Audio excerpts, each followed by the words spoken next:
Good morning, good afternoon, good evening, wherever you are. Welcome to WPG Academy.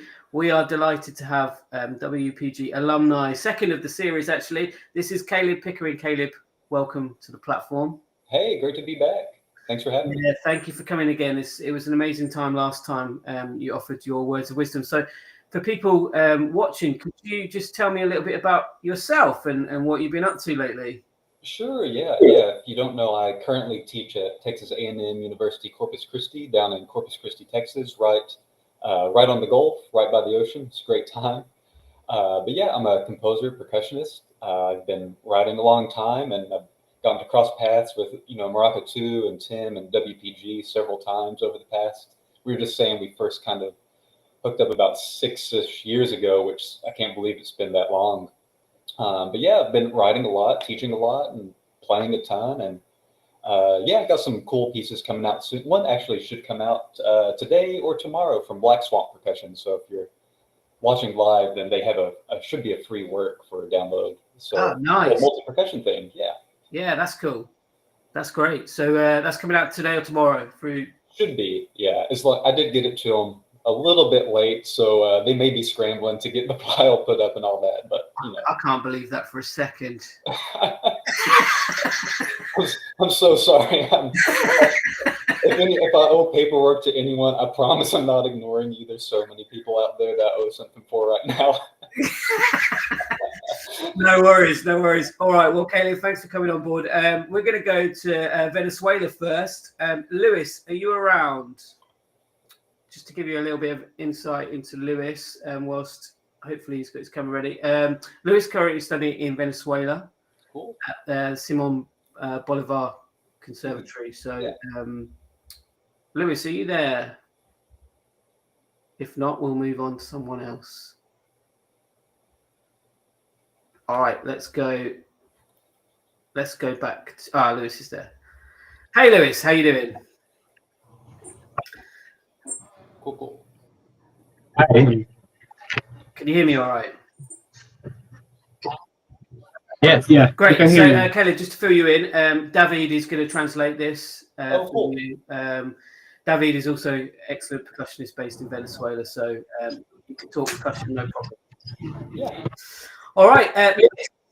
Thanks, you're welcome. There is a little lag, so just be aware to just leave a little time when talking, but we should be fine. So, Lewis, would you like to say a little bit about yourself and what you're going to perform?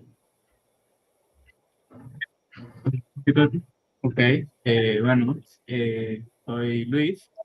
Actualmente me encuentro aquí en Caracas. Soy integrante de la Orquesta Sinfónica Juan José Landaeta. I'm Luis. I'm currently based in Caracas. I'm part of the Juan José Landaeta Symphony Orchestra. Actualmente pues me encuentro reforzando mis estudios musicales y estoy en el Conservatorio de Música Simón Bolívar. And I'm currently studying at the Simón Bolívar Conservatory of Music. Y me siento muy emocionado por esta oportunidad. And I'm very excited about this class with you. Great. Sounds good. All right. And what are you going to perform? ¿Qué vas a tocar? Aventuras. Aventuras. All right. Let's hear it. Caleb, just mute your mic if you could whilst we're doing the performance. That'd be great.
Cool.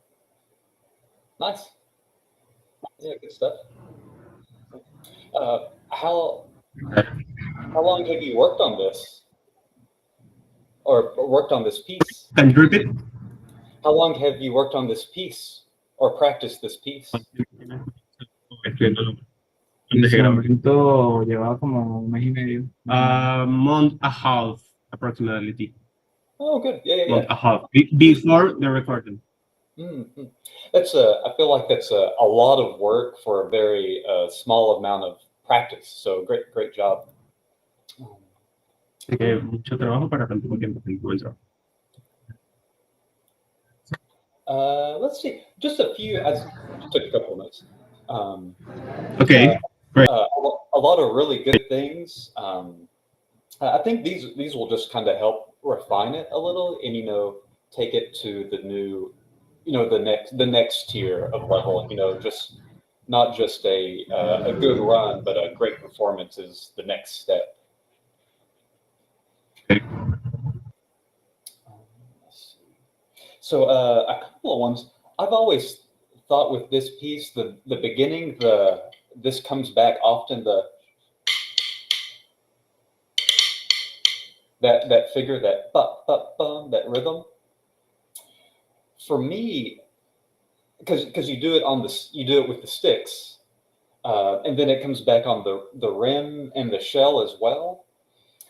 For me, I feel like this whole first part of the piece is that one little idea of one and trying to break away from the constant eighth notes. It's like there's a stream, and I almost think of it as like a fish, kind of like trying to hop out of the stream.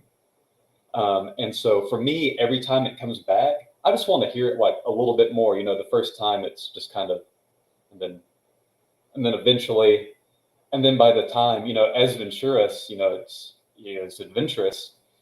For me, it feels like this small character that's almost insignificant, but over time, it slowly becomes more and more until it just kind of explodes onto land.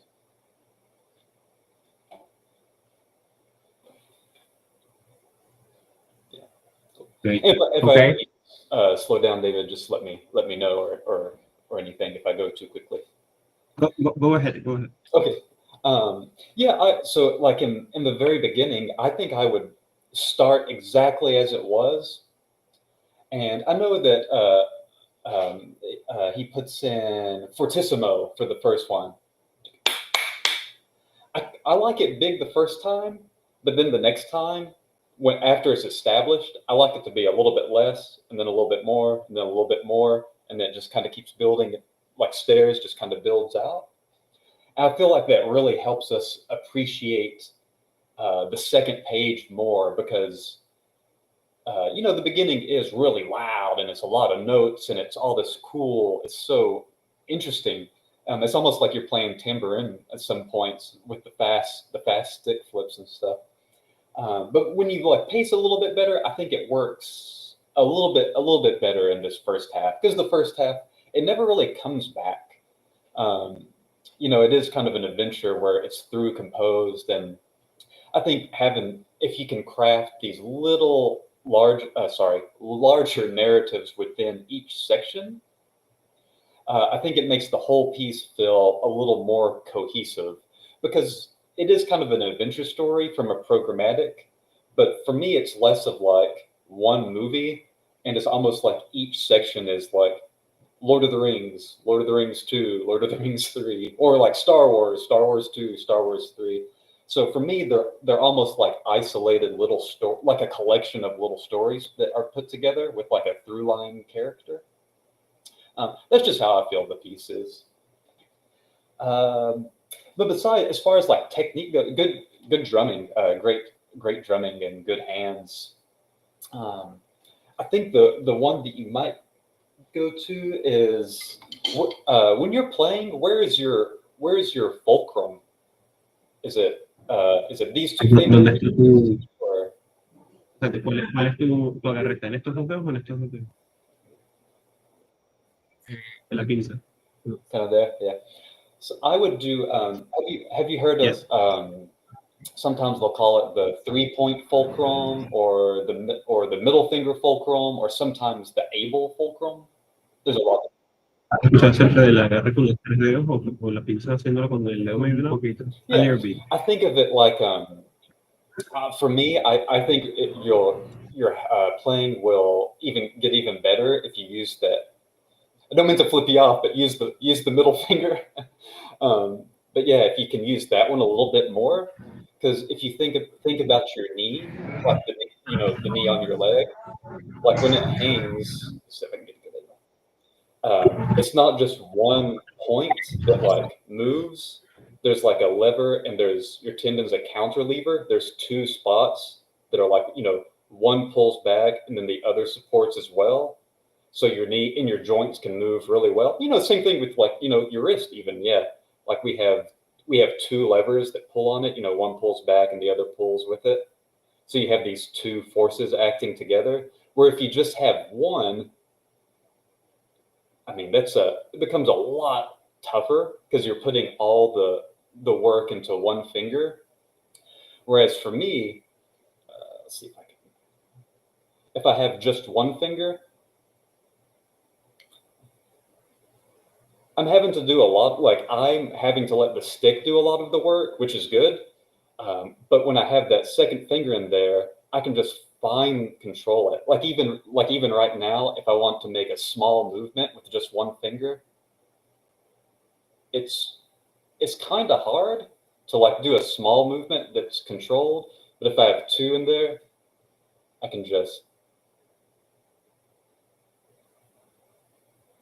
like I have just so much more control over everything.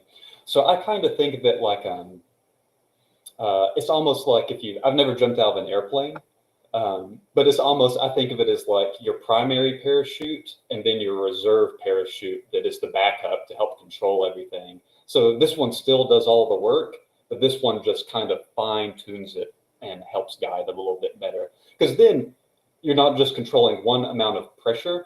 You have a main point of pressure and then like a secondary that you can fine tune. It's like cooking with a really good stove, like a good gas stove where you can fine tune to the exact heat you want, and it'll make playing a lot easier. In my opinion. And kind of, I'll slow down a bit. One other thing, just a technique thing, is on, let me find it. I was going to ask Lewis, how do you do, where does your double stroke come from? Do you feel like it comes from the wrist or the fingers or the elbow, shoulder, hip? Yeah, where do your double strokes come from?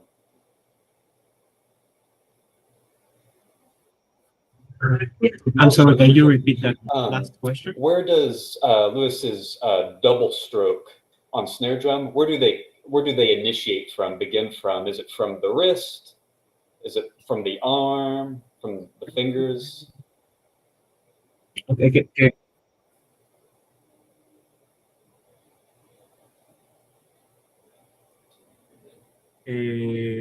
Cuando empiezo fuerte, empiezo con el brazo y un poco de muñeca, y ya cuando empiezo más rápido, fuerte no, cuando empiezo lento, con brazo y muñeca.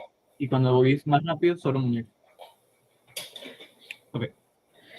He says that when it's fortissimo, he uses both arm and wrist, and when he gets slower, a little bit slower, he uses more wrist than arm. And when it's softer, more wrist and than arms as well. But at fortissimo, he used more arms at the double. I was kind of thinking that might be the case too. A lot of the soft, and so piano to mezzo forte, that kind of dynamic range. The double strokes sometimes get a little uneven every now and then. I think a lot of the uneven doubles is coming from trying to do it too much wrist, and you can't quite get it out. But if you use a little bit of arm, like for my students, we always talk about when you're doing double strokes or buzzes, if they're at a tempo that we would consider to be a roll, not just da da da da da da da, but a quicker one. I always think that as the risk is still involved, but most of it for me is the 3-point fulcrum, having the correct amount of pressure, and then just letting the arm pump at the skeleton. So if you're wanting to do 30 seconds, then your check, and just pumping your arms at that tempo. But I think if you use a little bit more arm, even at the soft dynamics, it will really help clear up the rolls and the doubles. Because there were a few times where if I wasn't looking at the music as a judge, I would have to ask myself, was that a double stroke roll or was that a buzz roll? And I wasn't sure which one you were going for. So that's a big one for snare drum we want to watch out for, is making sure our rhythm rolls come out super, super clean, as clean as we can get them. But yeah, a lot of that is for me personally, and a lot of my friends that I play with. It's not so much coming from the wrist, but it is coming from the arm. Almost kind of like if I was gonna say, instead of letting the stick come up and back down, almost letting it come up and back down. Keeping the stick flat with the rim versus I can accidentally get 3 notes very easy doing that. I get an extra one on accident, but if I just go straight up and down, I can get 2 pretty consistently. And we use that a lot in the marching arts in the West as well. We'll talk about pumping with the arm. So just something to look at. Again, really great playing. I think a lot of these comments are going to be very basic technique fixes and just some general thoughts. I had 2 questions about, and I think this happens with everyone, the transition to turning the snare drum off, and then later the transition to turning the snare drum back on. I think if you could, Okay. Here I'll ask. Okay. Have you ever acted or worked with an actor? Like a stage, have you ever worked with a stage actor?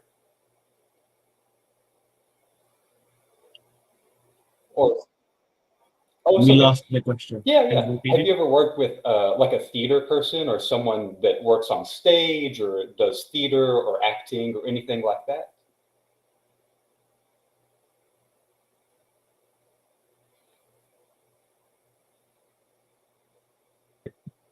Can you repeat it? I'm sorry. Yeah, sure. No, it's okay. Have you ever worked with someone who's involved with theater, an actor?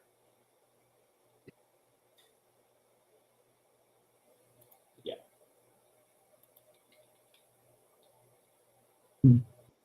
I didn't. I don't understand. That's okay. No. Yeah. So in acting, the extra body movements people do, they call that visual noise. Okay. Because if you're an actor, you don't want to do Shakespeare and then just wiggle around. You have to be the correct part. And I would take that same thing with the transitions between, because each of Lewis's sections were very good, but then it was the little bridge between those sections where it almost felt like it was there was a little disconnect. And some of that I would call a little visual noise. So in this piece, let's say when you turn the snares back on, you turn the snare drum back on in the 5th page. I believe Lewis stopped playing for a while and then turned it on and then began again. I might try to, as you're playing, turn the snare back on so it feels more connected. So you kind of coast into the next section a little. And then just a small thing, you play Stevens grip, Stevens technique. Yeah. The section with the three implements, the three mallets thing. Okay. I would just be careful of this. Sorry, gotta move the box. I believe it's timpani mallet and snare drum stick is the instruments. I would just be careful with the snare drum stick because when you're playing the right hand, you have a normal sound. The timpani mallet gives you a warm sound, and then you're getting the kind of the shoulder to half part, this section of the stick on the rim, and that's also a really warm sound. And it's not bad, but you kind of have a warm sound, a warm sound, and a warm sound, and it gets a little like I don't hear all three quite as much as I like to. Like I think maybe if you went drumstick, maybe on the edge, normal timpani, and then maybe on the rim, maybe use the top little section, just so you get a high pitch. Just little things like that, because at the end of the day, I'm kind of coming at this from maybe a contest or a competition point of view. It's what every little, how picky can you get with each little detail and each timbre, and am I getting exactly the right rim sound that I want to hear every time I go for the rim, and just things like that. But I know we have to wrap up soon, but great playing. It's very good. I think the next step would just be to just refine some of the doubles. And I think that 3-point fulcrum will really help. And then just check out a few transitions just here and there, just to make it feel a little smoother and a little more connected. But I mean, great job. Really good. All right, nice one, Lewis. Well done. If we've got time at the end, you're welcome to come back and ask some questions.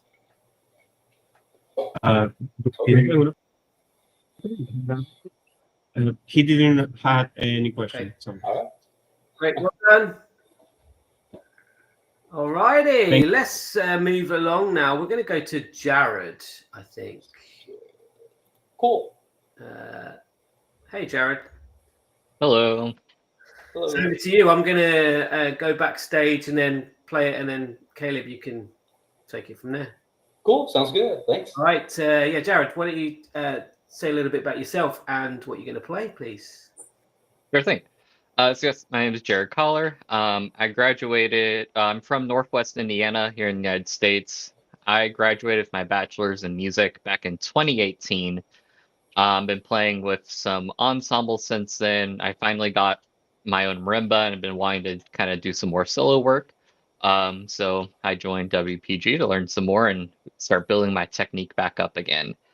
I've also started composing over the last couple of years. So today I'm going to be performing most of a piece that I wrote a couple months ago. It's an arrangement of the Irish folk tune called Down by the Glenside, also called the Bold Fenian Min. And so there's a couple different sections. We're going to start at measure 34 in the recording, just for sake of time. And the first 30 measures are a lot of just rolling anyway. And yeah, so I'd love to get some feedback on technique with some consistency things, as well as if you have any compositional advice as well. Yeah, sounds good. Looking forward to it. Great. Jared, I don't actually have the measure numbers on the video. I've only got the timestamp. So have you any idea, like, roughly how many seconds that is? I started recording right at measure 34. Oh, cool. So, Yeah. Great.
Cool.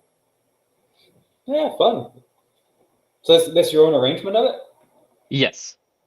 Oh, cool. What's down by the Glen side? Like the original text meaning. It was I don't remember the specifics off the top of my head, but it was basically a protest song for soldiers to rise up against the government at the time, like a call to arms to overthrow the government and retake their homeland. Oh, okay. Oh yeah, I was just reading through the lyrics real quick. The original, is it Irish? Yes. Yes. Yep. Yes. Oh, cool.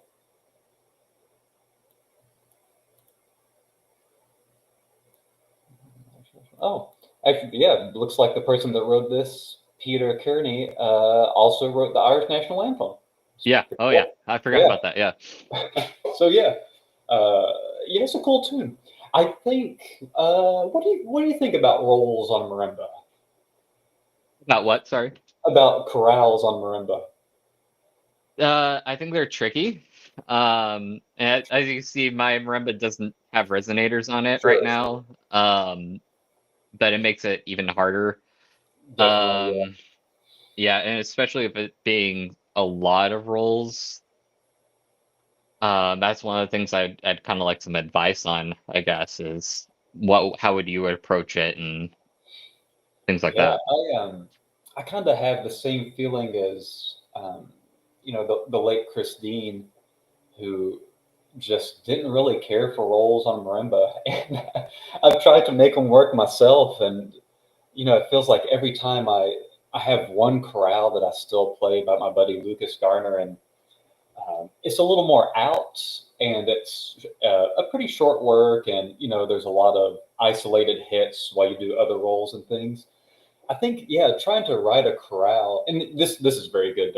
Don't take that lightly or anything, but yeah, I was trying to figure out how to bring some more life to it, because chorales on marimba they're just hard to follow, because we always say we have control of four voices, but we're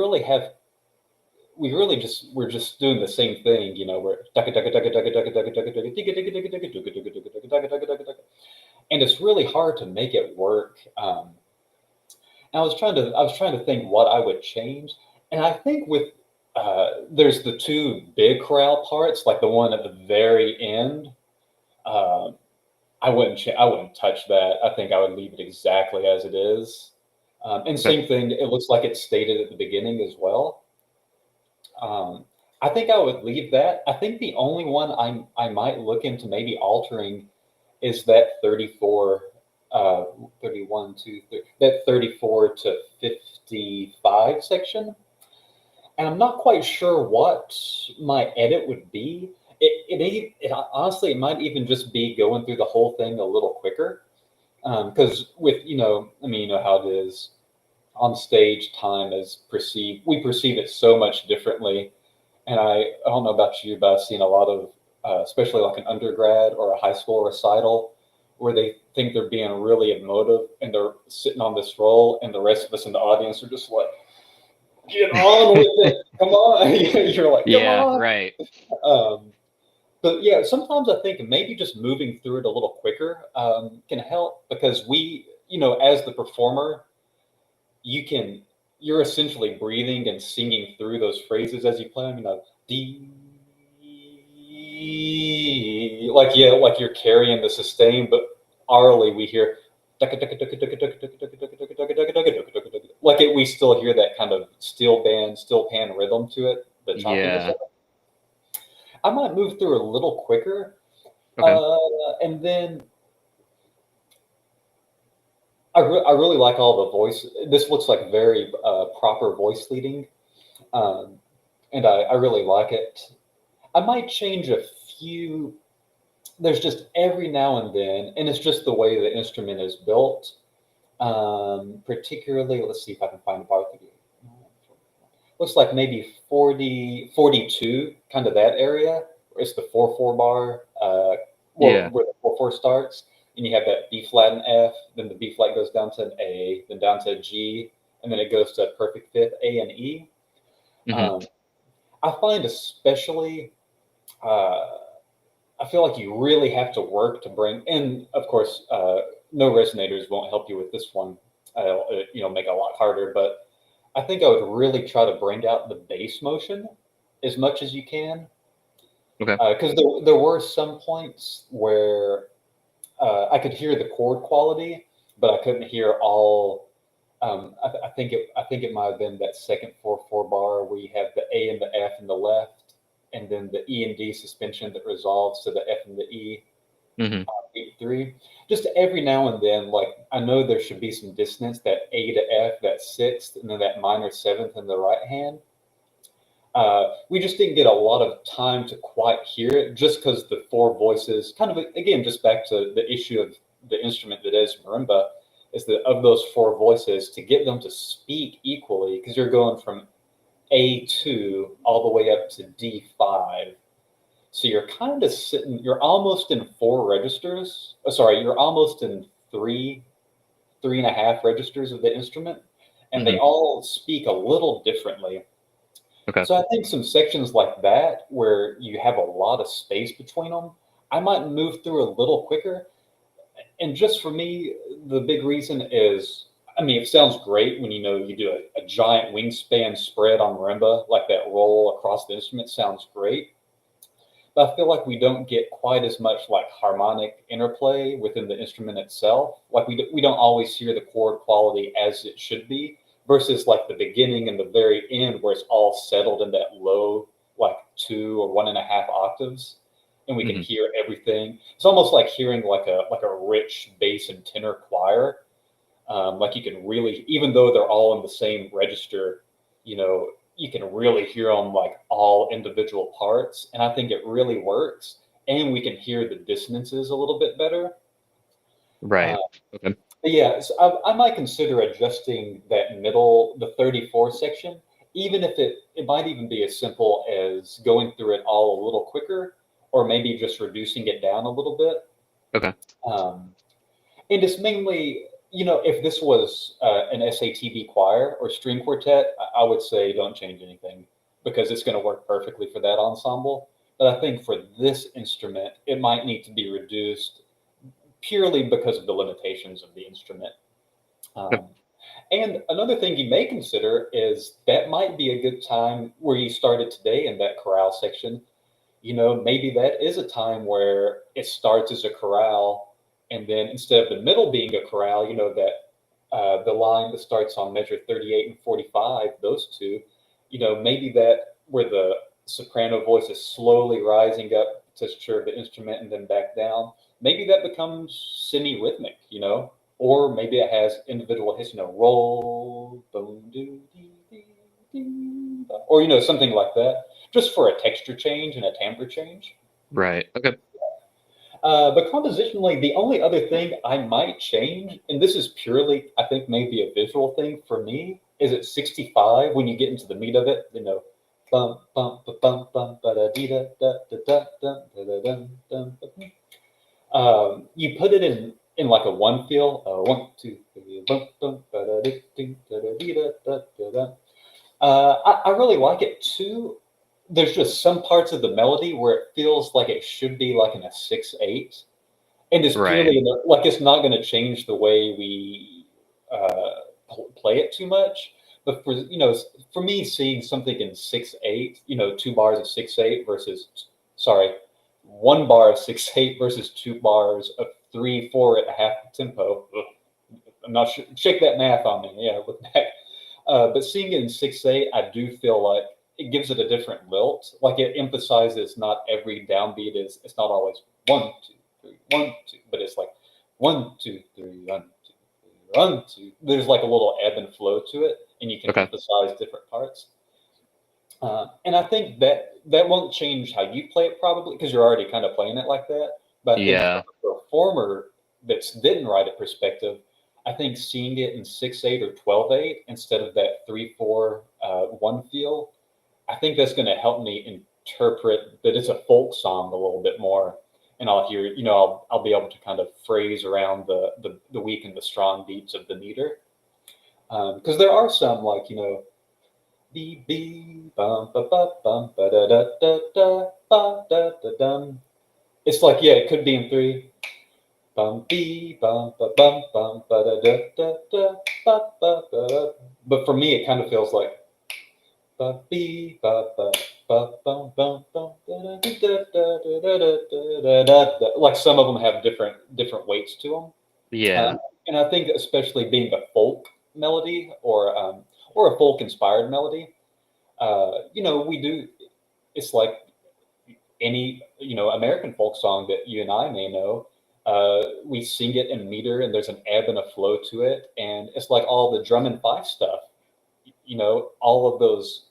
Drum corps on parade does have a fife part to it. We don't remember how it goes very much.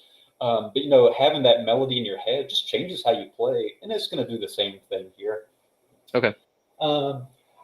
Let's see, any other little ones? Just two little technique things. I don't like to get too picky with technique. You do go for the edges a lot in the low octave. I think it's slow. It's not slow, but I think it's slow enough. I think you could probably go for the centers. Especially when you have this section where you have the bass going down chromatically or semi-chromatically over time. I think getting into the center of the bars will really help us like feel that chromatic descent while the folk melody's going over the top of it. So Okay. And I think that's what's really tough with playing things like this or Piece de Amor, Marimba de Amor, anything like that that's based off of something we know or a folk melody or a famous melody, is that we already know, even if I don't know this tune, but I kind of know how it goes just because, melodies you sing, we naturally have we kind of feel where it's going to go. So that provides a lot of stability. And I think what you want to emphasize is the things that create tension against the stability, because the melody is going to be beautiful on its own, but the stuff you've added, like that chromatic descent, I think emphasizing that will just make it all stronger because we're bringing out the tension because the melody is already so perfect as it is. And then one other thing, I'm not sure what mounts and stuff you have. This may just a bit of video angle I was catching. It looked like you may have had like a lot of backstick on one mallet. I might just consider pushing that up a little bit. I'm not like a Stevens purist or anything. I know a lot of people are really about, have it, exact flushed with everything. But for me, I don't know about you. Like I like a pretty heavy mallet these days. And the rep I play is like a lot faster and louder. And then, than it was in like the 70s and the 80s. So for me, yeah, I do choke up just a little bit, not that really high or low down choke that a lot of people do, or grip that a lot of people have. I do a little bit more just because I like a weighty mallet and I need that leverage. But just something to consider if it's a conscious, and at the end of the day, it can be the right call. I don't know if you know Conrado Moya. I can't remember where he is now, but he plays with, Kachi's and Mishka and stuff all the time. But, he plays Stevens, but he plays with a fair amount of stick coming out the back. And he makes it work, and he plays pretty damn well. He plays better than I do for sure. So I think the big one you want to just consider is, am I choking back that much out of habit or for a reason? And that's always something I try to remind myself is, am I doing this because it's what my muscle wants to do, because it's comfy, or am I doing it because this is my conscious decision I'm making to do? But besides that, I thought it was a pretty cool piece. Thank you. Yeah, you might consider adding in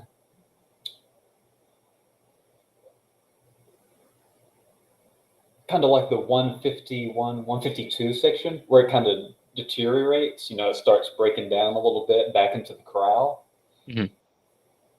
Let's see the rhythm here.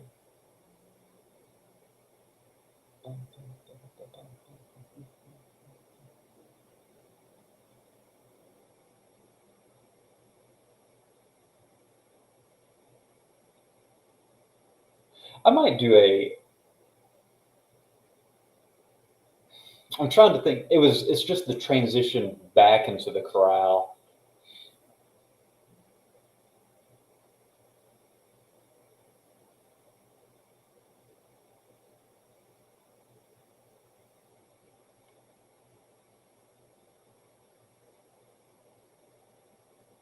I think for me, I think what I might go for is leave it exactly how it is. I might take out the little crescendo in 165 just because you already have the tenuto there.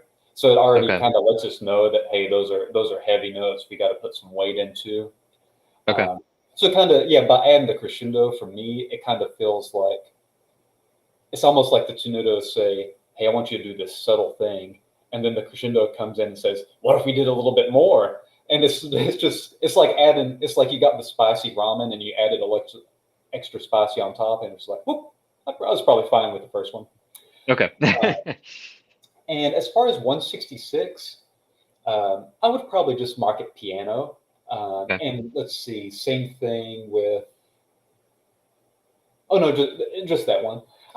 I've kind of, Pius Cheng actually got onto me about this. I doubt he remembers, it was like 2017, 2018.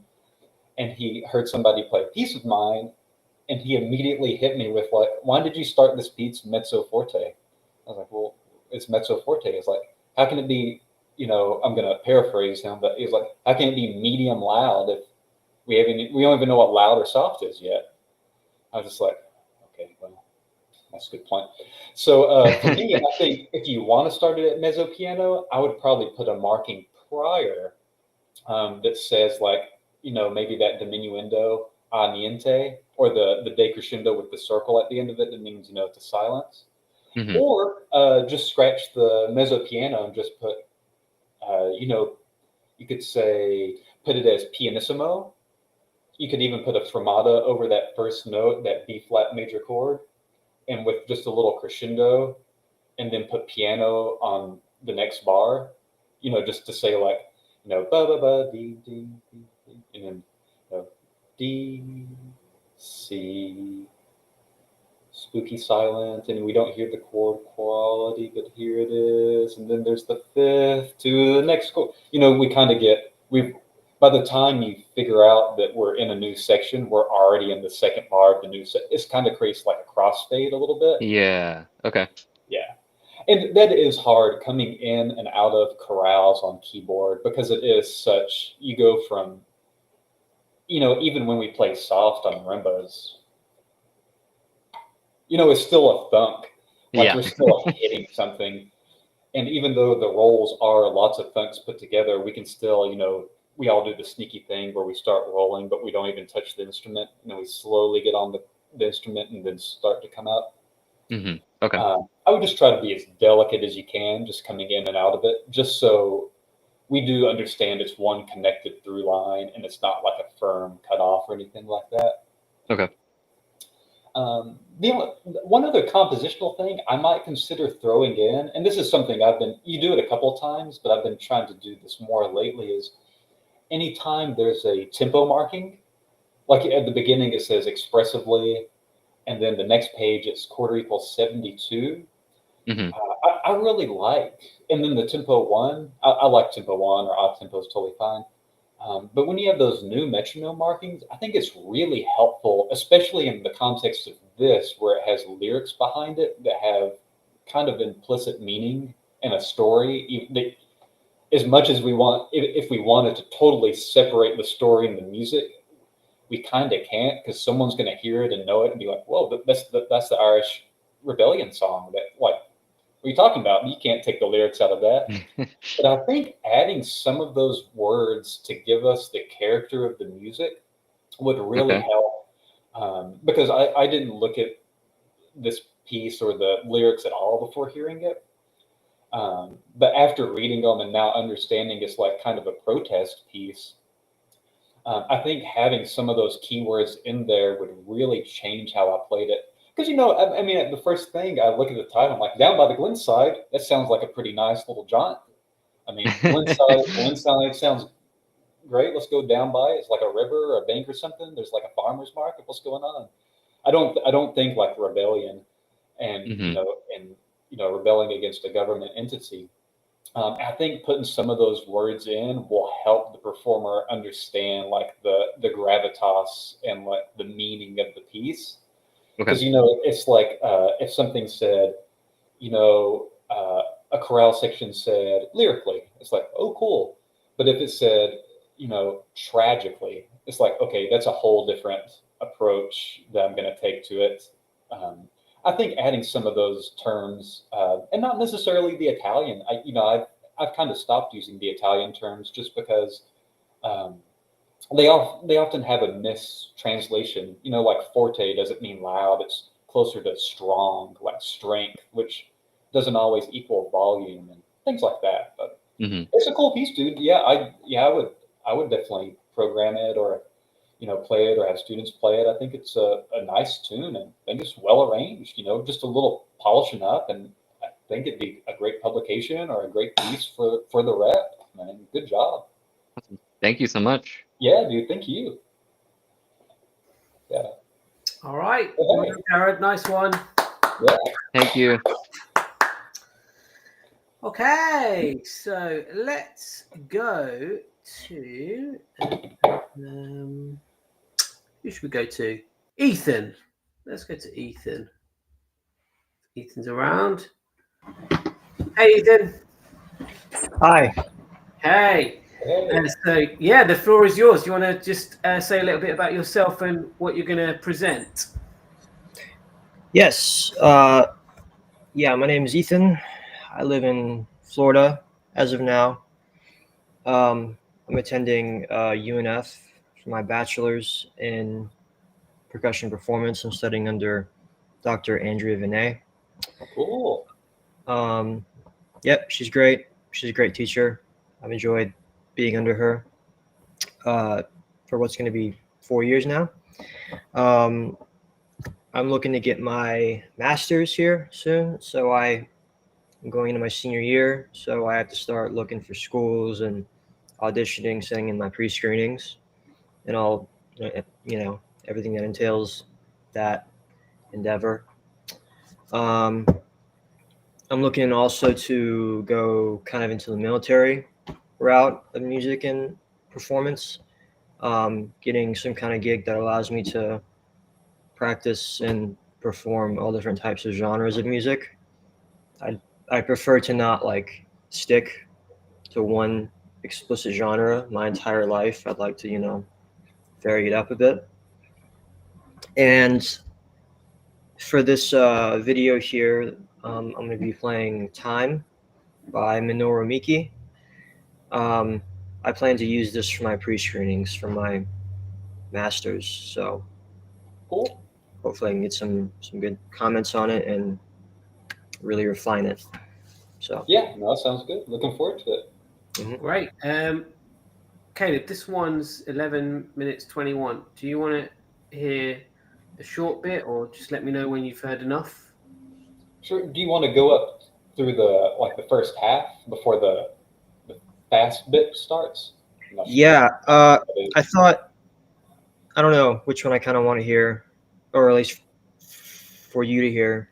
Sure, yeah. We could go up to the beginning to where the fourth page starts to where like the fast bit happens. We can go that since it's so long. All right. Sure, yeah. Ethan, if you want to just like raise your hand when you want to stop, and I'll stop the video. All right. Yeah, sounds good. Cool.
Cool.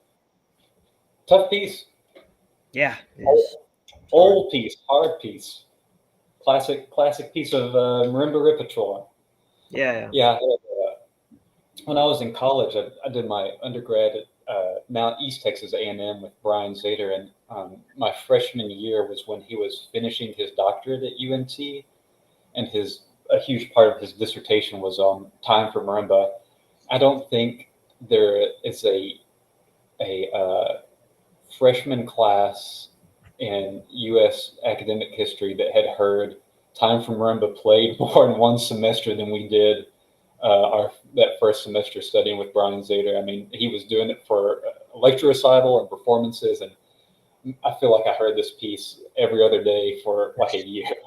Yeah. It's really, great playing. And you're just throwing it out here because this is I kind of put time and the vignale works and kind of the Lansky hop and all that, 3 moves and some stuff like that. I kind of put them into this same ballpark of, all right, if you can play the damn thing, that's a victory on its own. You have won the World Series. All right, let's see what the Universal Series is after that. So congrats on just getting through the thing, because it's a monster piece. Even hitting all the right notes and rhythms and dynamics is, that's tough. It's a lot of work. So good stuff. I know that there is, the program notes for this piece and whatnot, but what's your general mood you get from it? Like, what's the intent you want to come across? Like, if you go to, let's say, a general audience, some classically trained, some not, some family, some not, just kind of hodgepodge of society. Like, what do you want to convey with this piece? Well, learning it and putting a lot of work into it, it's always conveyed to me very, ominous and, dark undertones. I think kind of resonates with me as like imminent doom. I know the piece is called Time, and I thought like actually at first that there was some deep meaning behind it. Apparently, there's not. It's not. Minoru Miki, from what I was told by my instructor, was trying to write this piece for Keiko Abe, but he just didn't have enough time. And so when he was finally like getting it done, I'll just call it Time because I never had enough of it. So despite its kind of, in my opinion, it's kind of darker vibe and tone to it. I mean, the title has nothing to do with it, but even still, to me, it kind of connotates that harsher kind of side of the marimba, the instrument, and just in music in general. So, yeah, no, I'm right there with you. It's I mean, the very late '60s. It's crazy to think about. This piece is now over 50 years old. That's nuts, but also so young in the grand scheme of things. Yeah, same. It's very interesting, and the amount of roles that are in it are pretty minimal. And when there are roles, it's kind of an effect. It's not like a sustain, like you're not trying to do like a violin sustain or anything like that. Like it's marimba, like using the rolls as the instrument does in its best way. Because before that, we're playing a lot of kind of Western transcriptions on marimba. Violin works, things where you're using a lot of rolls to just sustain sound, kind of like a xylophone, and it doesn't always sound so good. But I thought with this one, it came through really well. I think my only big, no technique things in general. I think the intense parts could be a little more aggressive. Not so much in the hands, but like from the waist up. You've got a real like. I mean, I kind of feel you on this one. You have very kind of laid back, just general demeanor about you, like you're pretty, stoic but chill guy. I'm just a cool guy, that meme. Yeah. Whatever. I think that would be the one to kind of fight for in the loud sections. Is how, and of course the fast part that's coming up that we stopped at, going into that too. But I think when you can be powerful, I think you just have to figure out where you're going to put it, because right, the instrument could take a little more power, but not a lot more. Like the bars can only handle so much. You see, you have to start thinking like, okay, where do I project the energy from at that point? And it's like, well, for me, and this is the hardest thing I've ever had to learn, is like how to perform from like my waist up. That's not my hands, like my body and like my facial expressions and like the intensity of stuff. And you see people like Keiko herself play, and there's all those great shots of her just like, just looks like she's about to just destroy the instrument. She's coming with such height and velocity and power. And of course she's playing hard, but a lot of that's like semi-performative. Same with, you look at Pius or Casey Cangelosi or anything like that. They do these giant gestures, but they're not playing that much louder than just throwing in with like a lot of weight. But we perceive it as a lot different. So I think for you that might be the next step, because musically it's very strong performance, but especially for a pre-screening situation. Of course, I won't ask you where you're planning to audition for, but it's not a contest, it's not a competition, but it is a competition if there's say a graduate assistantship or some funding or things like that, or you For take sure. this to a marimba contest, which if you're going into a master's program, there's a pretty high chance that you're probably going to go down one of those routes. And I think every time I see like a great performance of time that really sticks out, it's not so much that they played better than the person before them orally. It's like visually and like characteristically, they just embodied it. It's like honestly, one of my, if maybe not even one of, I think my favorite marimbist that's around right now is Ji Hei Jung. And Yeah. I mean, she literally, like, whatever piece she's playing, it could be Mary Had a Little Lamb, but she just like performs the hell out of it. Like, it's every note is the most serious thing to her, and it's incredible. And I think that's why, playing is great, but I revere her a lot because of her performance persona and the intensity she has behind her music. So some sections like, the big one, ba bum bum. Yeah. I'm not sure it is. The one the one we all know from time is the one you walk away humming because you're not going to be humming that little serial melody. Yeah. Yeah, I think you're doing the cool thing, going for the edge of the bar so you can lay into that thick part a little bit more. I will keep doing that, but there are some things, getting into it and laying into it. And, it's fine to be kind of pissed off sometimes at the instrument. Like that's totally fine. But yeah, there were some sections where I felt like if you heard me maybe talking to Lewis, I was kind of mentioning the concept of visual noise that my actor friends talk about so much, and that it's just like if you're in a scene with someone and you're acting and you're doing your part, when your lines are done, everything else, every like gesture, every like neck crack, every shoulder, that like everything is an additional like to them kind of a missed note because you're adding additional things. Unless it makes the scene better, then it creates more drama, it creates more life to it. But I think there are several times where the performance can come alive a little bit more, like the expression here and here can kind of reach out a little bit more. And some of that is, you did the classic, soft start, just a niente. But there's something so special about like when I see Brian Zader do it. I haven't seen him play this piece in a while, but he comes up and he plays traditional grip, but he's just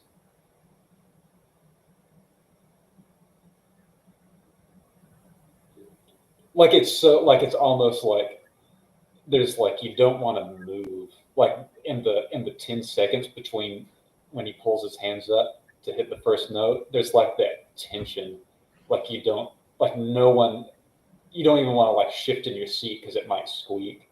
I think that's a powerful moment when you can have those, and you can totally do that. It's just it's kind of up to the performer.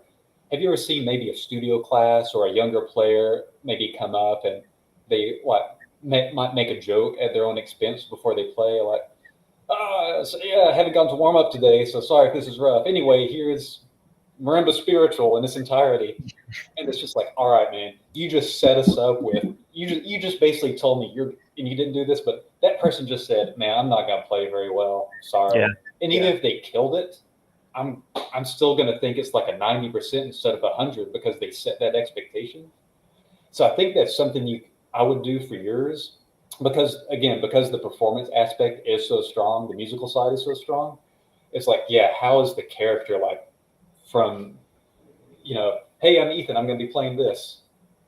The next 15 seconds before the first note, like how do you set the mood in a way that is going to be different from everyone around you? Because a lot of people play time, but I don't think a lot of people perform time. Like there's a lot of people that can kill the notes. They're going to micromanage every single little dynamic shape and everything in it, but there might not be like a lot of soul in it. I know that sounds like such a cheesy, like hippie kind of thing to say, like, man, your music's got no soul. It's all notes and rhythms. But there is some truth to that. You know, I'm kind of to the point now where, you know, if somebody just killed velocities, had a couple of wrong, you know, had a botched moment at some point, but they just laid into it and just, I mean, made the piece their own and like owned it. I think I would still pick that person as the quote, I hate the word winner, but the winner over the person that, I mean, nailed it like a studio quality, like this is going on the album. But, you know, albums and Instagram and YouTube, they're not quite real. And I love when somebody can make a mistake and then just demolish the piece outside of that. Like take a little bit of a risk. I think, again, this is just my experience. I've always been kind of a fan of taking a little bit more risk, especially in an audition situation, just because I've never really wanted to be, you know, just, oh, you're playing another A2 and E minor? Cool. All right. We got another one after you, though, so let's get on with. Like, I want people to like remember, like, wow, that was a great performance. Maybe something happened, but you know, Bach, I like to take a little more liberally. I like to be a little looser with it, be pretty romantic and modern with my Bach playing. It's just kind of how I like it. Yeah. There is one thing I might make small alteration with it. I can't remember which roll it is, but it's some of the roll, roll, roll, roll, roll, roll, roll, roll, Yeah. roll. There's just a couple of those. Yes. Oh, it's right here. The Piamoso, it looks like. Mm-hmm. Yeah, there's some of those where there were just a little bit of notes lost in the. You kind of had the kind of like the bell falls, the bing, bing, bing, boing, bum, bum, bum. Every now and then, instead of being like a clean, if you put it into Logic where you do that reverse sound, it's like, zhip. Instead of being that, it kind of had like a wobble to it every now and then. So I would just be careful on those throws that. Yeah. Because it looks, I'm pretty sure every time you do it, you are having one note in one hand versus two in the other, like the D flat against the C and the E. I think is what it is. I might be looking at the wrong spot. It's C sharp. C sharp. Yeah. Well, yeah. Anyways, doesn't matter what it is. But yeah, those sections, I would just be careful that they're all coming out equally, because there were a couple where I think we lost the left hand, the natural note, but don't quote me on the exact one. Okay, so just make sure like the notes aren't getting lost. Yeah. It's one of those things that the soft playing is so tasty that you don't want those little things to kind of be thrown away, because you are playing so delicate at the beginning and it's like getting the sound out that when you do have those throws forte to piano, you just don't want them to get lost or anything like that. Besides that though, I would love to hear the fast section now. I know we don't quite have time for it, but that's okay. But getting into the fast section if you want. I think we might have time. Do we have time, Tim? I think Tim's here. Fast sections. Yeah, you got about 5 minutes. I think that should be enough just to hear that. Yeah, just a short little So you want me just to carry on from where we left off? Sure. Yes. Yeah. I think I can find it. I'll try.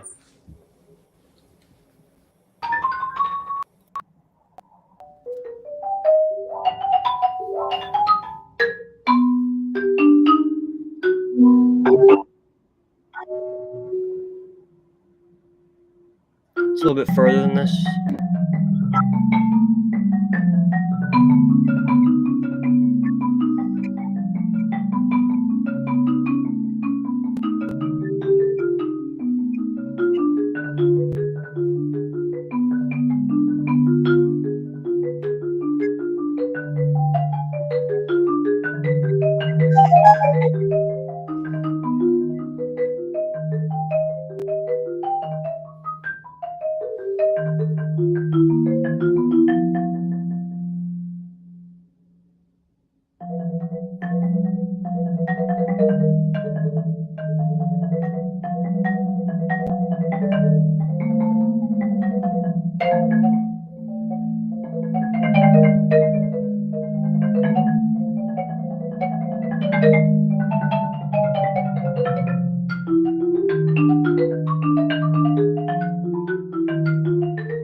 Yeah, cool. Yeah, that's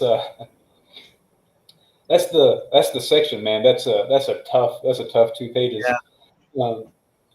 Yeah. No, I mean, yeah, good stuff with those. The couple I would check out that I think will really help you stand out in this one is I know the accents are more emphatic in this section, more for emphasis. But I would definitely try to pull them out a little bit more. And this is page 5. We start Yeah. moving up a little bit more. Ba, da, da, da, da. Because there is a melody that's hidden in all the chaos. Da, da, da, Yeah. da, da, Very da, subtle. da. Yeah. But I would try to pull those out a little bit more. And the big reason being that because people don't always pull those out a little bit more, and there is that extra layer in there. And same thing. There's a great story about Minoru Niki, reading. I believe it's someone's dissertation or a thesis, something like that, about the form and the math behind this piece. And don't quote me on his words, but essentially along the lines of, "Whoa, that's cool! You found that. I didn't know that was there."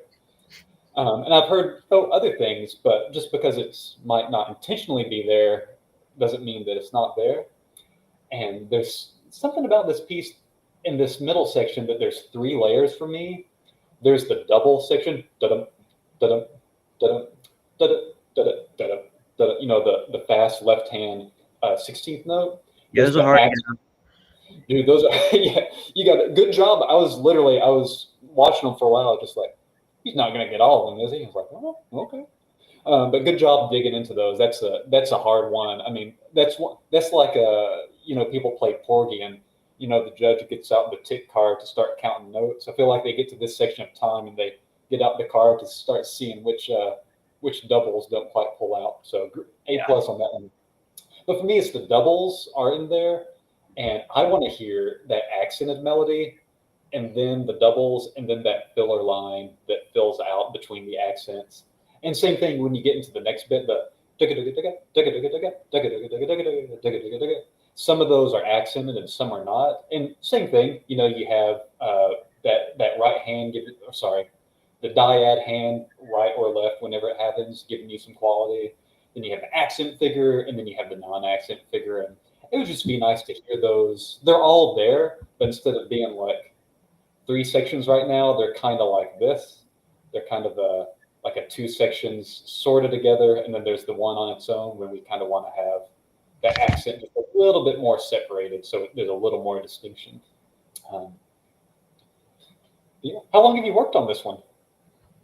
I put pretty much an entire semester, like, work of into it. Entire semester's work. Yeah. No, that's good. Yeah, it's you worked on this last spring. Yeah, it was kind of the big project. I worked on it with not Andrea Vinay, actually. She went on her sabbatical this past spring. I worked on it with Andrew Bachman. He's an Eastman alum. Who, he just graduated with his doctorate a few years ago, I think. And so he was filling in for Dr. Vinay. So. Right. No, I think it'll be a strong audition piece. And this is definitely one of those, well, I know we got to wrap up, but I feel like in percussion land, we throw away hard rep we learn really quickly, where you talk to like a pianist who's like, I've been playing Rachmaninoff Piano Concerto No. 2 for 30 years. And I think this is one that if I were you, I would keep it in my repertoire and pull it back out regularly and continue to make it better and better over the years, because it is pretty strong and it's only going to get better as you go. For sure. Yep. Yeah, great job. Thank you. All right. Well done, Ethan. Very nice. We'll put you backstage. Well done. Good job. Yeah. All righty. Next up, Eric. Hey, Eric. Hey. Hi. How you doing? You all right? Oh, yeah. How are you? Yeah, good. Thank you. Right. Welcome to the WPG platform. Do you want to say a little bit about yourself and what you're going to present to Caleb? Of course. So my name is Eric. I attended my undergrad at Lamar University in Texas. Cool. And doing Franco? oh yeah, Okay. Franco. And I'm doing my master's in Oklahoma City currently. Yeah, now I'm back home in Texas, just trying to compose more and just keep my hands going. Right on. So yeah, the piece I'll be playing today is De Luclus 9. Classic, man. Oh yeah, probably one of my favorites from his 12 etudes for sure. Yeah, this is the one I always come back to myself as well. It's the coolest one to me. Yeah.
Cool. Can we, since it's so short, can we listen to that one more time, Tim?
Yeah, cool.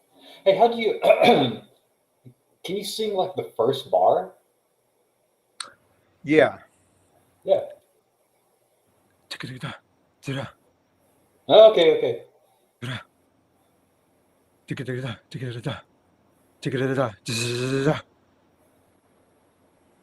You try one more time, try one more time. Can you give yourself a count off and sing the first like 2 bars? Just like a 1, 2, 3, boom, boom, boom. One of those. 1, 2, 3. Da, da, da, da, da, da, da, da, da, da, da, da, da, da, da, da. Oh, okay. You got the Yeah. classic one. You hear it in 3/4 instead of 6/8. Is what the feel is, and that I was kind of thinking that through as it went on, because I used to feel it as, or sorry, like in 6, but versus jump, jump,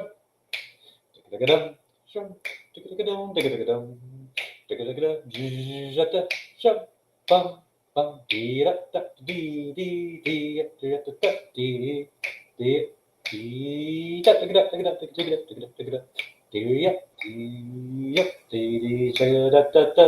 da da like even there, like there's no pitch, but I naturally inflect. I'm not planning it out. It's just so can you give yourself like a 1 bar, just a boom boom boom boom boom boom, and just do like the first 2 bars just sung? Of course. Yeah.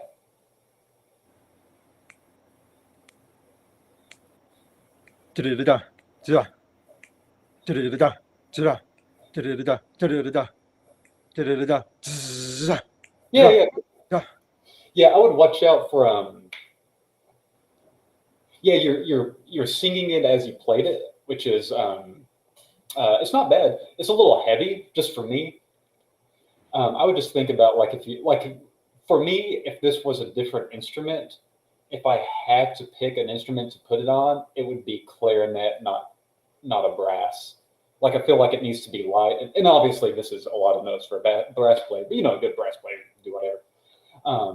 Yeah, I feel like it needs to be a little bit more clarinety, a little woodwindy, where it's nimble and like light and French, as Jacques Delacroix is.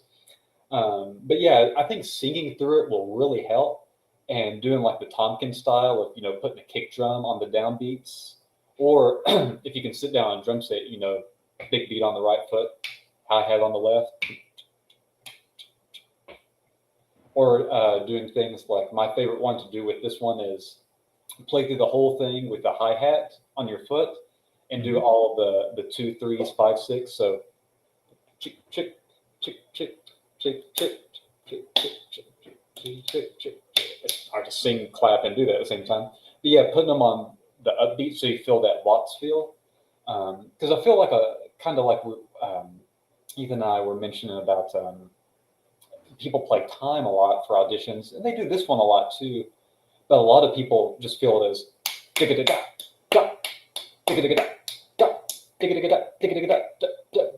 Sibelius plays everything perfect. But I think a lot of people don't hear it as because there is some like those first 2 bars. It does start with like the first note should be like a breath in. And for me, if I'm kind of in a different point where I don't have to like win a graduate assistantship and stuff at this point in my life, which is great. I'm glad to be done with that. So I can do a little bit more liberty, so you can take or leave some of these. But for me, like bar 2, I would want a tenuto on the first 8th note.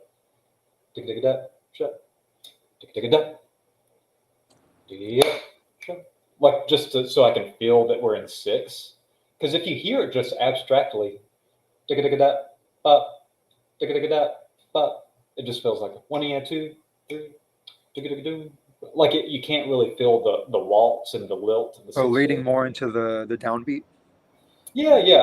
I would try to lean a little bit. You don't want to put a full-on accent or do it every time even. But there are some sections like line 2, bar 2. Like for me, that first accent on big beat 2, the 2 dotted 8th note rolls. I'm going to put a little bit more on the first one because it is landing on that strong beat. Not doing a decrescendo after it, but I really want people to know that, like, yeah. Like I want to land on that big beat. Kind of the same thing with the end of the second line. There's that roll at the very last second line, last bar. Roll 5, 6, 1. I'm going to put probably a little tenuto, like a little bit of extra weight on the very start of that roll, because there's so much in here that starts on the upbeat that for me, I kind of like to give a helping. I guess snare drum is a very boring instrument if you're not a percussionist. If you are a percussionist, after about 6 or 7 minutes, even we start kind of like, you start checking out a little bit. Yeah, you start fading. Yeah. And then, the great works that are still around that could play as Venturis, it's snare drum. It's kind of multi though. Or like my works with tape, they really rely on the tape to keep the interest going through it. So anytime I can have, because the rhythmic dissonance is so great, anytime I can put like a little helpful for the audience, like I'm not going to hold your hand, but I'm just going to kind of infer where the strong beats are just so you can follow along with me. Because it's always bad if you've ever played and you see someone like this in the audience trying to, like they're trying to like find the ebb and flow of the piece, but they can't quite figure it out. So just things like that. There are, back to the sixth feel, I wasn't able to catch all of them, but there are a couple of times you cut an eighth note out and make it a 5/8 bar. 1, 2, 3, 4, 5. I think the fifth line, second bar is one. I think you turn the dotted eighth note rest in the second half into a something. But there's a couple. Yeah, it was I heard it the second time. I was like, oh man. Which is funny because actually, when I first learned this one, I think a lot of people, I did the same thing. I cut that rest short. I think a lot of us do because it feels more natural to cut it short. But I would just go through and double check. Another huge one, playing wise, I really wouldn't. I'm not going to say anything about your hands. Personally, I like to single all of the notes. Just because I feel like I can. It's almost like if you had 4 notes in a release on a wind instrument, and this is just my personal kind of canon. People play this double better than I play it single, so it can go either way. But for me, when I do the doubles, I feel like it's like a wind player doing slur 2 release. Whereas if I do all singles, I can do it like a violinist. I can just just one gesture with my hands, and it feels like more like one slurred or like a horn player versus doing slur 2. You can slur 4 and release, and that's just the reason I single it.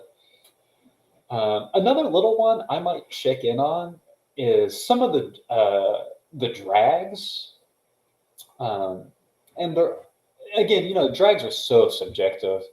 Of course, there are a time you can say that they're wrong and they're right. For me, I always want to make sure I do have the 2 notes, a real crisp 2 grace notes, mainly because, they take, it's like, have you played Raybon's B at all? Or know that? It has that really iconic. I always go to play all 3 grace notes versus just doing the drag into the left hand, just because he takes the time to put that extra grace note in there, like he really wants it, and it's possible to do. It's not that hard. So I always try to get it exactly right in terms of grace notes, because there are some times where I want that zippy, like a flame with a buzz on it. But when they do take the time to put 2, I do try to go with a true 2 grace notes if I can. And just every now and then it was like, was that 2 or was it kind of a buzz, things like that. And then just general placement of, the drags. For me, when they're isolated, like the pianissimo section, like halfway down, I like to space those out so you can hear, I kind of think almost like the hoof print drag. We can really hear them. But then like the last line, you have that like this third to last bar, all the fast notes with the 2 drags in it. Those, I would probably crush them down a pretty healthy amount, because I can't remember if it was the first or the second occurrence. There is one that almost sounded like it was a diddle dropped in, like it sounded like part of the 30-second note rhythms around it a little much. So just something to be careful of. If there's a lot of fast notes around a drag, I try to zip them closed a little bit more, just so you can hear that there was a note, and then there was space, and then there was my drag. It wasn't like note and then an immediate drag into the next figure. I just try to space them a little accordingly as much as I can. Sometimes that means compress them. Sometimes that means like the slow ones open them up for me. And besides that, though, one playing wise, really nice stuff. I kind of like a sextuple roll skeleton on this one. Something about it, I don't know. It just, I think it's the fact that I'm playing in 6/8, and that when I do the 16th note roll skeleton, boom da da da da boom buzz buzz buzz buzz boom buzz buzz buzz buzz buzz buzz buzz buzz buzz buzz. It feels really clean. Like it feels like there's the meter going on, and then that my roll is like everything's very squared off. I feel like if I use the triplet, or I guess in this instance sextuplet roll base, it is a little faster, but for me, I feel like it creates a little tension in the roll. Kind of, no different than like if this was on, a saxophone. Like if this was a saxophone etude, there's plenty of French saxophone etudes that are written in a style like this. Maybe on what would be a tremolo for us, if you were a sax player, I might say like, yeah, can you you're sustaining that note, can you put a little edge on it? And for me, I feel like having that sextuple roll just puts a little bit of edge, a little intensity behind it, because it is a little faster than the figures around it. It makes it just a little crunchier, a little knife twist. Here's an interpretation question for you. I got 2 of them here. Any reason you? I'm trying to find a good instance of it. Let's say end of the first line. So you roll. Currently, you're only playing the last 16th. Any reason you don't articulate the last 2 16ths? I know that the roll goes over it some. Was that the only reason? Yeah, it was the only reason, because I try to connect it into the next note. What about So I think it stuck out when I try to do that. What about here? I'll throw you 2 more. What about from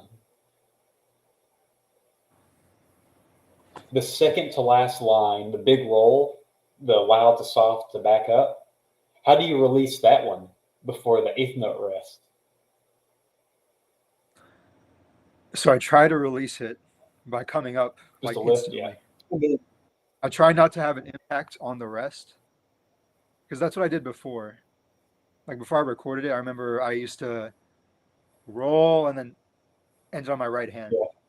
But I would try to roll and just come off the drum as soon as possible before the downbeat. What about, and then last one, what about the 3 lines above that, the big roll into the triplet, that big tremolo? How do you do that one into the triplet?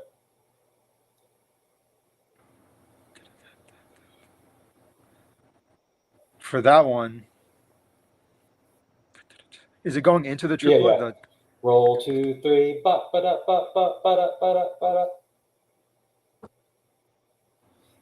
Is there any disconnect between the roll and the rhythm?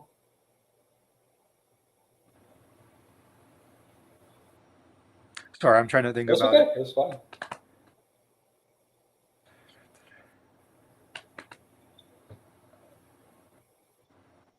I think for that one, I try to do the impact right on the downbeat.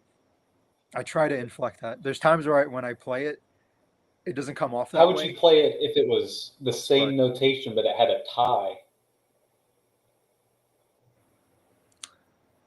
That's a good question. Yeah, I think that's why I love De La Cruz so much. Is there's so much? Didn't mean to slur my sparkling water here. There is so much nuance that I think the only wrong answer. I mean, of course, there are objectively wrong things to do, but I think the only between what you and I know, I think the only really wrong answer is I'm not sure. So yeah, just something to consider is like, yeah, and it's for me in De La Cruz, it's roles and embellishments. It's like, yeah, okay, a roll with the tremolo sign or the trill sign and plus a tie versus the tremolo with no tie and then tied into a note that's the strong beat of a new section or the weak beat pickup to a section.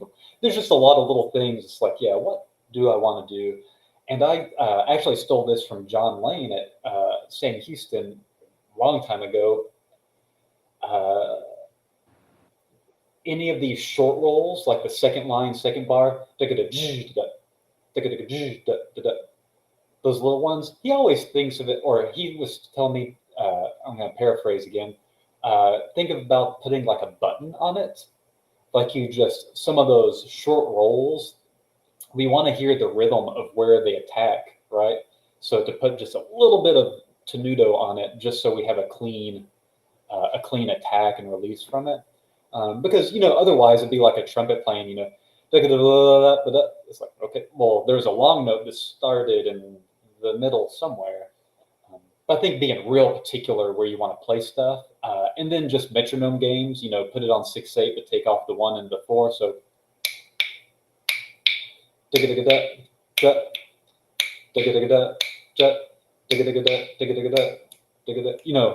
things like that, putting it on just the beat, the big beat 2 of every other bar. So you have to interpret the feel between. They all really help. We do that here a lot is metronome games. Really helps style. But I mean, it's good playing though. Just little things to polish up, and yeah, nice playing. It looks like we have one more we got to go on to, but yeah, thanks, dude. It's great to hear you. Yeah, Thank you. Great job, Eric. Well done. Thank you. All righty. So we'll move over to Zach now. Hey, Zach. Hey, how we doing? Good. The floor is yours. Cool. Apocalyptic Etude. Hi, Dr. Pickering. Hey, what's up? Living the dream, man. I'm Zach Foster. I'm from North Carolina, and I'm 24 years old, trying to finish up my undergrad at the University of North Carolina at Greensboro. Oh, and yeah, and I got a apocalyptic etude for you today. I'm trying to just take this summer to get really good, and thought it'd be a good opportunity to come do it at World Percussion Group. And what I really would like out of this piece is see if it's, see if I can get it good enough to take to like a competition or something like that, or, grad school auditions and whatnot. Totally. Great piece for both of those things. Absolutely. Yeah, let's check it out.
I think I played this in like a long time ago. It's like 2013. It was like not long after it came out. You would have to double check with Dave or maybe some errata online, but I think, don't quote me on this, I think 102 is page 6. Mhm. I think that written dynamic of mezzo piano is a mistake. I think that sforzando in the next page is mezzo piano, but I'm not Okay. totally wrong. But I think it's do do dee do do dee dee dee dee da ba da da da. That would kind of make sense. Yeah, I think that's it. But again, maybe double check before you make any big changes. But I Mhm. think that's what I've heard more people do more often. I remember doing that as well, but it might have been just a call I made in the moment. Cool. Yeah, it's I think the hardest part about this piece is starting because Yeah, dude. it's a lot immediately, and it's one of those that it can kind of be if you're not careful and the nerves get to you, and it can snowball if it's like, oh my god, my octaves today, and then it's like, oh, and then this, and then it just is like, oh, what do I do? So there are those dangers of like, that going a little bit awry. But I thought your hand stayed good throughout the whole thing. Thank you. What is this chop wise for you? Is this like pushing your upper limit or?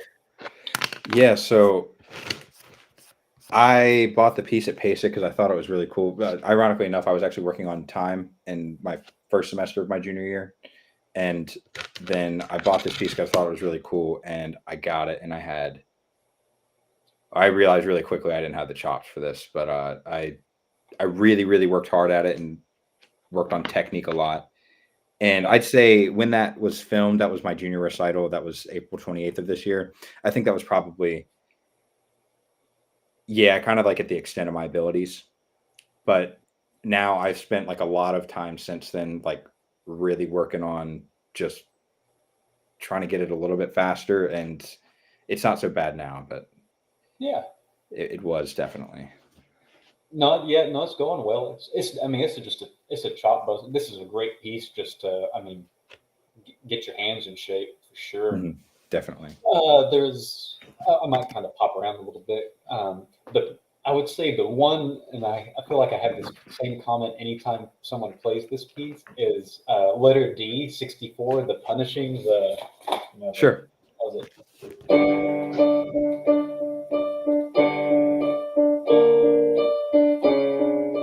Mhm, One of those things. mhm. Hey, so out of all the intervals, if you go back to that nice theory one knowledge of minor second up to an octave, which one is the loudest sonically? Is it a minor second, major second, perfect fourth, minor sixth? What's the loudest interval? Oh, dang, it's been about 6 years since I took theory Nice. one, but I'm gonna guess octave. Octave, yeah, because you Okay. have the same thing an octave up, and it's really it's like when you want a horn line to come out in a wind band score, you can double the trumpet and piccolo and flute because it's going to give you 2 octaves or an octave above plus the cut, and it's going to really make it sing. I feel like when people play this one, they get to the punishing section, and the left hand's great, bong, bing, bing. But then the right hand's just like it's just the right hand just ends up going. So I would be really careful of once it's established, bum, bum, the 2 bars before D, boom, Mhm. bum, dun, dun, dun, dun, dun, dun, dee, dee, dee, dee, dee, dee, bum. Just take it back down a little bit. Just because that octave is so, and especially on marimba, you get an octave. I mean, it's like friend ensemble writing. We put stuff in octaves all the time because we want that power to just carry through. But I would be careful with not so much when it goes to the fourth, the A and the D, and you're in that lower octave. But when it's at that high D4 and D5, I just be careful. Yes, sir. Besides that, though, in this kind of punishing freely section, I thought was really nice. You may even be able to take maybe a little bit more liberties in the 79 section, whatever it is.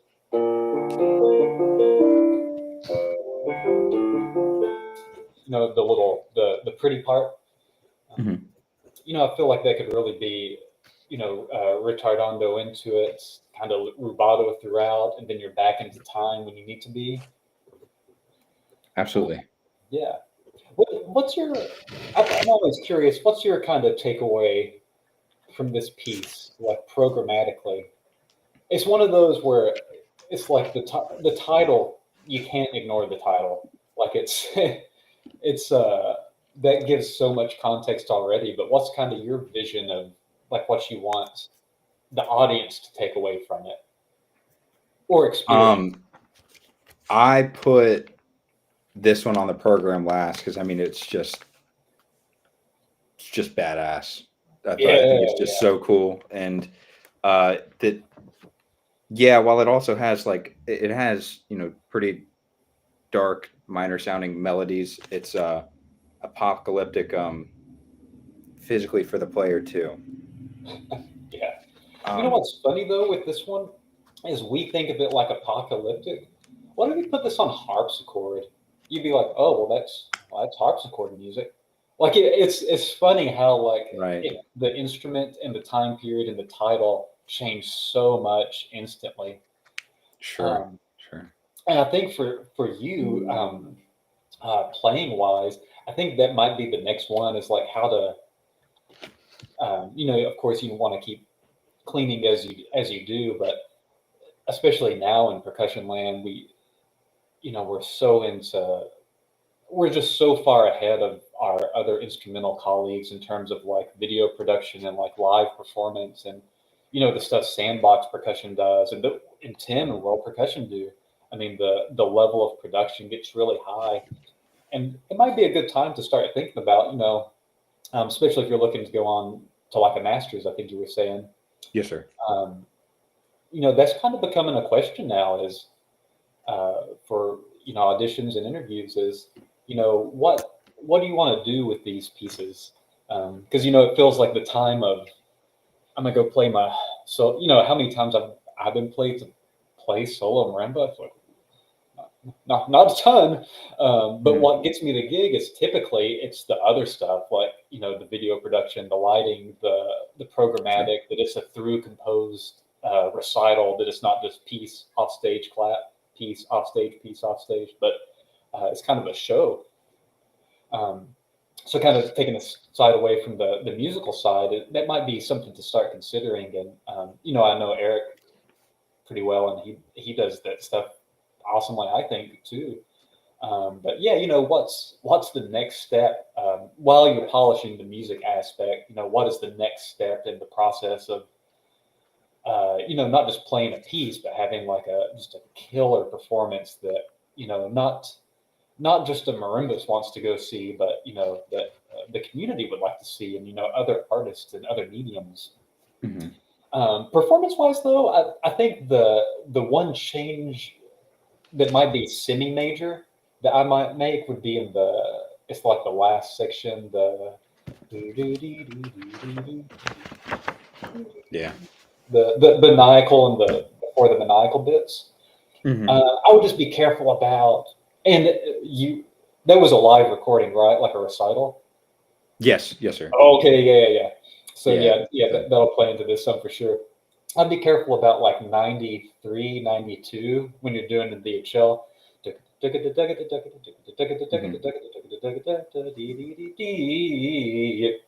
Yeah, you don't want to be like faster. Next bar.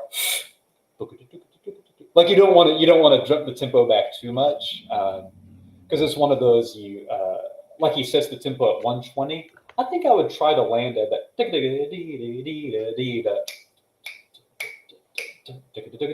I would try to keep it in time, I think, because you don't want to overshoot the tempo, and the people that know this work is like, oh my god, this guy's about to blow our faces off in the next. Oh nope, he slowed the tempo back down. Like you don't want to overshoot too much, because it's going to be like And kind of with talk, I think Lewis and I were talking about roles, buzz versus double. It's one of those. I never want somebody to hear me play and then them to say, was that a musical reason he did that thing, or was that a lack of chops reason that he did that? That he slowed Definitely down. lack of chops. That 94 section, I cannot play, dude. It's so hard. It's hard. That's definitely one of those. 94 is. I always consider passages like that. I call it like the Netflix practice, where for me that is chilling on the couch with just 4 mallets, and I'm on Vikings right now. I'm on like season 3 of Vikings. No, nice. But I'm going through that, and yeah, it's you throw on an episode and say, yeah, I'm gonna sticking that 1 2 3 4 3 2. I'm just gonna lock that at what's about a major third. Just play on the couch. And just build the chops, because a lot of for us, especially percussion, a lot of chops is, it's kind of just like exercise of any sort. I mean, a lot of it's just building coordination and muscle, and I like to, you don't want to solely play on the floor or anything like that, but I think there's something really nice about getting away from the instrument and taking pitch out of the equation, where you can just really focus on just technique, your hands, and the patterns you need to be able to execute. Right. Yes, But no, it's pretty good. It's funny, the notes you write in your music are very similar to what I write in mine, where there's some things circled, there's some like hints of what's to come, there's some pattern recognition, stuff like that. So great minds. That always makes it easier. Great minds. And besides those things, I think the only thing that I would watch out for is kind of back to that. Anytime you do like bending of time, being compression or pulling apart, anything like that, I would just go back and listen through and, just kind of be honest with yourself. I have to do that too. Be honest with yourself and be like, do I like how that sounds, or is that what sounds comfortable? Like, is this the best musical decision, or is this what is the most friendly to my hands and my ears and what my internal voice already wants to sing out of like habit? Yeah, there was a couple spots in there where I just couldn't come up with a good answer. Like for some of them, I think I found like a decent one, but 10 or 110 to 111, like the transition, the digga digga digga up, butta bump. Oh yeah. Felt I felt like, why not add some space? Because my friend is a DMA student at my school. He posited this to me. He was like, there's a difference between a composer and a composer who is a percussionist who writes percussion music. And he was like, a lot of percussionist composers, they like, just jam a bunch of notes in there and it really attracts people in that way. And he was like, you could live to add space. I was like, okay. And on the last page, 137 into 138, those two things, I could never really figure out like what was really the most optimal. Yeah. There. They're tough sections. I was looking at both of those, and I believe this. I remember both of those transitions being hard. And I think at this point, what I would do, since it has been out and there are, a lot of recordings, I'm a big fan of now. If it's a popular or a piece that has recordings out by good players, not good solid recordings, I'll put on a recording and I'll play along to it, and I'll find that section. I'll just try to match what that person does and kind of explore that idea, and then try a couple of others, and then just kind of put them all together and just kind of think through, like, all right, I figured out how Ji Hae Jung played it. Well, I'm going to take her interpretation of time. But I saw how this person played it. Ji Hae played it. Brian Zader played it. Keiko, whoever is playing these pieces. And then I just put them together and take my thoughts, because I know there's the popular opinion that goes around a lot of like, well, I want to determine my own interpretation. And it's like, well, I haven't been doing this forever, but I've been doing this for long enough that I know very well that Pius Chang knows more than me about playing marimba. And his interpretation is, I want my own interpretation, but but I'm gonna listen to what he says because he is going to come up with a very good one with a lot of nuance, influence. So just something to consider. But Yeah, that's my thoughts exactly. I like listening to other people and kind of taking ideas like that. Learn how to learn the rules before you try and break them, I guess. yeah, theory, music theory. Cool. I think we got to move on to some questions and stuff. But great playing, Absolutely. man. It's really Yeah, awesome. thank you. All right, great. Thanks, Zach. Let's bring everyone on just for some final party questions. Anyone? Floor is yours. Yeah, Eric. This is unrelated to the music that I played, but I was curious. What is your philosophy on composing? Like, what steps do you take to make your music? I don't know. I wish I had a good answer for that one. It's tough, man. It's the blank page syndrome is really real. I mean, every time I'm starting a new piece Monday. It's a commission. I can't say a lot about it, but I mean, it's every time it's a little terrifying. Like you definitely have to go back through and remember, like I have done this before. It's like learning a new piece, like a heavy piece. It's like you sit down and it's just like, oh my gosh, con variations. Like, how am I going to do? And then you think like, wait, I have done X, Y, and Z. I can do this. I wish it was as simple as, there's that classic picture, the guy at midnight with his white wig by candlelight and paper is just flying off of him as he writes in the middle of the night. It really is as simple as, anything else. I always go back to, Game of Thrones or Lord of the Rings. Any of the six of us here, we can come up with the story of, oh yeah, there's a team of folks and they find something from the big evil that's got a lot of power and they're going to go melt it in the volcano. But there is so much more that goes into it than that. But you have to start with that framework and then you just add and you polish and you change. And then you look back 2 weeks later and what was the blank canvas is now like slowly filled out. So it's just a matter of doing the work. And there's that whole thing about, if you do what you love, you'll never work a day in your life. But, work is work. I love what I do, but it's work. It's frustrating. It can be extremely fun.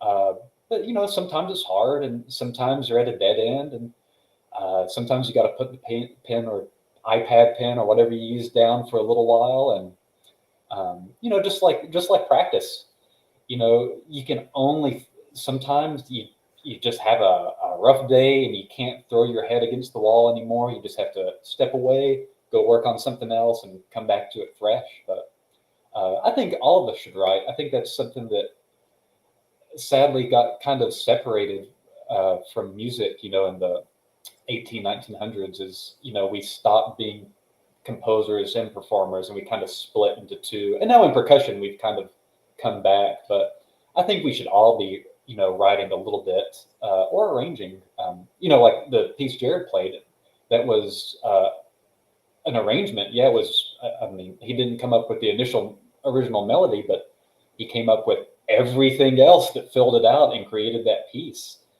So having just that little germ of an idea, like that starting block is a great place to start. And arranging like Jared did is a great place to start with that.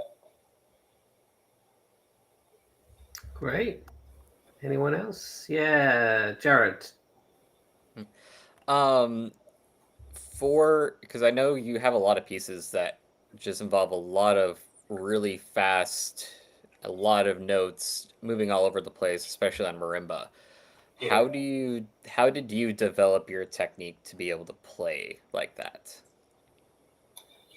I think I just played a bunch. I know that seems like a really simple answer, but I did my doctorate with Casey Cangelosi. He said very similar. He's like, I don't think I did anything, out of the ordinary.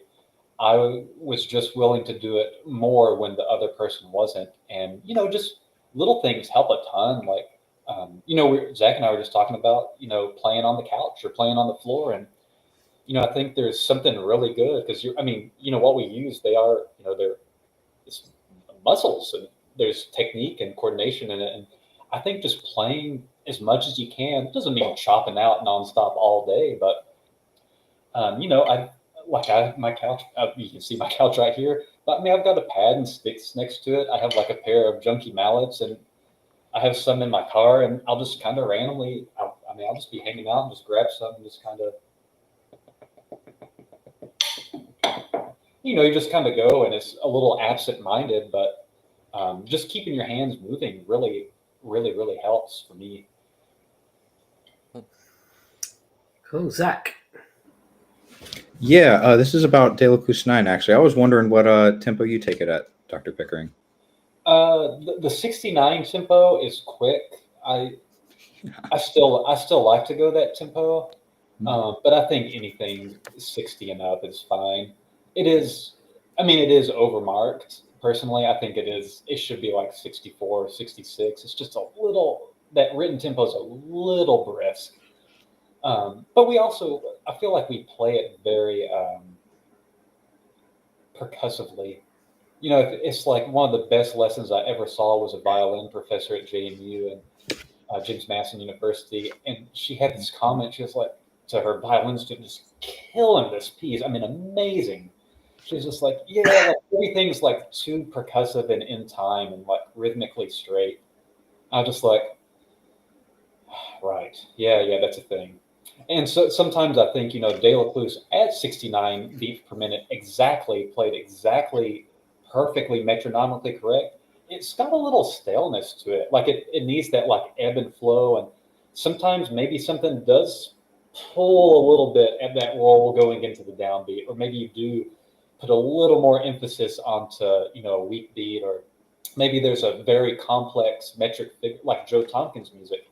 He'll have nested tuplets, which serve very similarly to like a secondary dominant in music theory. He'll use that nested tuplet to resolve itself into another sort of metric figure that resolves itself into straight time. And so it's treating these figures like we would harmony. Like we can stretch a little bit. We might not play exactly, a septuplet with a fivelet nested with a triplet nested with a whatever you want to throw in chopped up. But we're going to get the general idea, and the tension's going to be there. I think anything snare drum, you want to play as close to the written tempo as you can, but there should be some ebb and flow, especially at what would be considered a cadential point. Yeah, great. Another WPG alumni, Philip Korosek, said, "Thanks, Caleb. Great." Oh, yeah. As usual. So thanks, Philip. Hope you're well. Thanks, all right. I think it's time to wrap up the stream. Thanks, everyone, for watching. Our next session will be on Wednesday, the 4th of June. That is with none other than Erico Daimo. So until then, we will log off the stream, and I'll just, leave it there. Thanks, everyone. Well played tonight. And thank you, Caleb, for your